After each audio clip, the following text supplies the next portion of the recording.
இங்க தாவேக அரசு என்ன மாற்றத்தை கொண்டு வந்துட்டீங்க? பெரிய மாற்றம் என்ன? ஒரு மாற்றம் கிடையாது. டிஎம்கே வச்ச ஒரு நலத்திட்டங்களுக்கு நீங்க வந்து உங்களோட பேர்களை மாத்திக்கிட்டு இருக்கீங்க, உங்களோட பேரை வச்சிட்டு இருக்கீங்க. அதை தவிர நீங்க என்ன பண்ணிக்கிட்டு இருக்கீங்க அப்படின்னு சொல்ற இந்த டிஎம்கே ஜெயலலிதா பீரியட்ல வைக்கப்பட்ட திட்டங்களுக்கு, நடத்தப்பட்ட திட்டங்களுக்கு அவங்க பேர் மாற்றிருக்காங்க அப்படின்றத மறந்துருப்பாங்க. பிகாஸ் அவங்க வந்து கொஞ்சம் மன பிறழ்ச்சியில இருக்காங்க.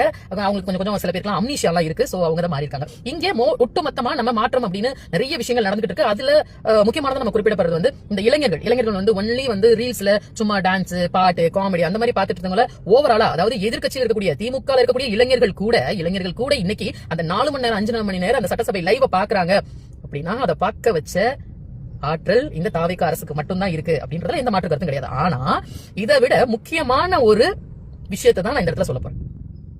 இங்க இன்ஜினியருக்கு ஆகிறதுக்கு, டாக்டர் ஆகிறதுக்கு, நர்ஸ் ஆகிறதுக்கு, டீச்சர் ஆகிறதுக்கு எல்லா விதமான அந்த ப்ரொஃபஷனலுக்கும் அதுக்கான ஒரு படிப்பு இருக்கு. ஆனா நீ எதுவுமே படிக்கலைனாலும் பரவாயில்ல, ஓகேவா? உனக்கிட்ட பணம் இருந்தா மட்டும் போதும், நீ வந்து அரசியலுக்குள்ள வரலாம்.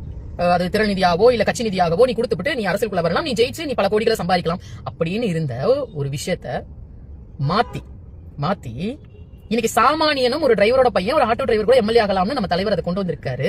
இதோட மிகப்பெரிய மாற்றமா இன்னைக்கு ஒருத்தர் இந்த வீடியோல நான் ஷோ பண்ணிட்டு இருக்கேன். அவங்க பேசினதோட ஆடியோ வேணா கூட நான் கொடுக்குறேன்.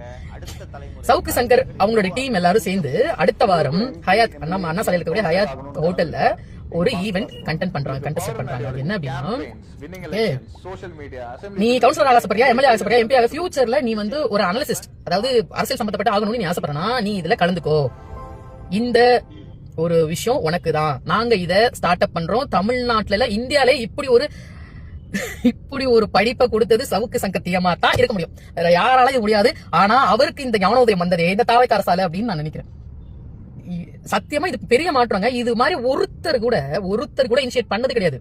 நீ அரசியல்வாதி ஆகிறதுக்கோ இல்ல அது சம்பந்தப்பட்ட நீ ஒரு கருத்து கணிப்புக்கு வர்றதுக்கு கூட உனக்கு ஒரு நாலேஜ் வேணும்னா அந்த நாலேஜ் எங்க இருந்து வாங்குவேனா, வாடா நான் சொல்லி தரேன் அப்படின்ட்டு ஒருத்தர் இனிஷியேட் பண்ணிருக்காரு. சத்தியமா நான் சொல்லிடுறேங்க, இதுல டிஸ்க்ளைமர் கொடுத்துறேன், இது ப்ரமோஷன் எல்லாம் கிடையாது. ஆனா இப்படி ஒரு விஷயத்த இது நாள் வரைக்கும் பார்த்தது இல்லல்ல, இது புதுசா இருக்குல்ல. அப்பனா இது எவ்வளவு பெரிய மாற்றம் தெரியுமா? இது எத்தனை பேருக்கு இது புரியுதுன்னு எனக்கு புரியல. ஆனா அரசியல் புரிஞ்சவங்களுக்கு அது புரியும். Hats off to you Vijay sir.